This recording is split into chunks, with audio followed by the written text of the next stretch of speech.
சந்திரநாயகா உன் பாதம் பணிந்தோ தனமடித்து பிணியகற்ற உனை. சிவனை வழிபாடு செய்யும் முறை. சிவன் கோவிலில் வழிபாடு செய்யும் முறையை பின்பற்றுவது முக்கியம்.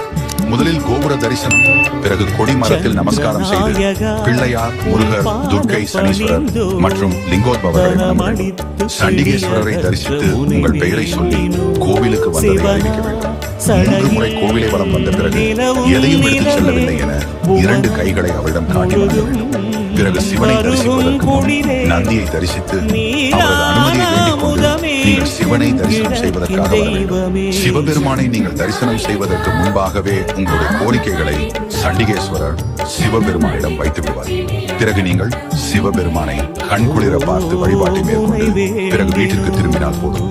எதற்காக மற்ற இறைவனை எல்லாம் வழிபாடு செய்த பிறகு சிவபெருமானை சரணடைய வேண்டும் என்று பல பேருக்கு சிந்தனை வரலாம்.